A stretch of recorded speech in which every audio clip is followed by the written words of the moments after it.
UP के हमीरपुर जिले में कुछ विद्यालय ऐसे भी हैं जिन्होंने शिक्षा को एक अलग ही दर्जा दे रखा है, जिसमें विद्यार्थियों को शिक्षा के साथ तमाम प्रकार के प्रशिक्षण भी दिए जा रहे हैं। लोदीपुर निवादा के उच्च प्राथमिक विद्यालय के छात्र छात्राओं को इन दिनों मशरूम की खेती करने का प्रशिक्षण दिया जा रहा है, जो छात्रों के भविष्य के लिए काफी फायदेमंद साबित होगा। विद्यालय के प्रधान अध्यापक डॉक्टर धर्मेंद्र सिंह ने बताया कि मशरूम की खेती मात्र एक छोटे से खर्चे से ही शुरू की जा सकती है। इसमें सामग्री कीटनाशक, पानी, भूसा और बीज व कुछ अन्य दैनिक जीवन में उपयोग होने वाली चीजों की आवश्यकता होती है।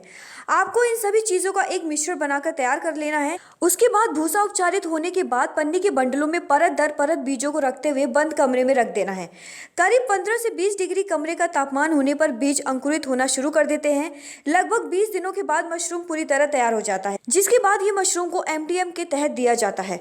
प्रधान अध्यापक ने बताया कि छात्र इस विधि को सीखकर पढ़ाई के साथ आय का भी स्रोत बना सकते हैं। इसमें एक पैकेट में लमसम 10 रुपए लागत लगी है और हमने सर्वप्रथम पहले भूसे को उपचारित किया, जिसमें हमने 5 ग्राम फंजीसाइड, 25 ml इमिडाक्लोपीड कीटनाशक दवा और 250 ml फॉर्मल्डिहाइड डाली है, जिसमें हमें मशरूम में डिंगरी मशरूम, एस्टक जिसको सुजर काजू मशरूम है प्रजाति जिसकी, और ये हम अपने मिड डे मील में करेंगे इसका उपचार। और ये लमसम 20 से 30 सेल से में हम इसको करते हैं। 20 से 30 सेल से हो तो इसका उपचार 20 से 30 दिन में हो जाता है। मैं अपने स्कूल के बच्चों को एक स्किल देने के उद्देश्य से, एक हाथ में निपुण हो, उनके पास एक कला हो, इस उद्देश्य से मैंने उनको मशरूम उत्पादन तकनीक के बारे में सिखाया और बच्चे दक्ष हो गए। मुझे इस बात की खुशी है।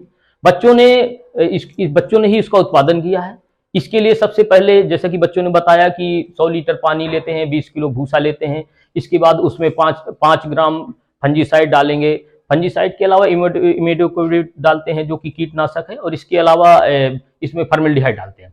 इसके बाद इसको उपचारित करने के लिए 24 घंटे के लिए रख देते हैं बंद करके। 24 घंटे बाद उसको बाहर निकाल देते हैं। इसके बाद भूसा जब देख लेते हैं पाम टेस्ट करके कि भूसा इस लायक हो गया, भरने लायक हो गया पैक्टों में, तो पैक्टों को कॉर्नर काट कर लेयर वाइज भरते हैं। 3-3 इंच की लगभग लेयर रहती है। इसके बाद बीज डाला जाता है, फिर 3 इंच की लेयर, इस तरह करके बीज बंद कर देते हैं। बंद करने के बाद उसमें छेद कर देते हैं। छेद करने के बाद ये कार्बन डाइऑक्साइड की आवश्यकता अधिक होती है, इसलिए इस कमरे को बिल्कुल बंद कर देते हैं 20 दिन के लिए। 20 दिन बाद इसको एरी कर देते हैं। जब उसमें पूरी तरह से फंजाई विकसित हो जाती है, फंजाई विकसित होने के बाद इसको 20 दिन बाद एरी कर देते हैं। एरी करने के बाद इसमें उत्पादन तेजी से शुरू होता है। उत्पादन आपके सामने है और मैंने ये प्रयास किया है। इसको MDM में हम लोग इस्तेमाल करते हैं। बच्चों के स्कूल में MDM में इस्तेमाल करेंगे ताकि वो उच्च गुणवत्ता युक्त पोषक भोजन कर सके। धन्यवाद।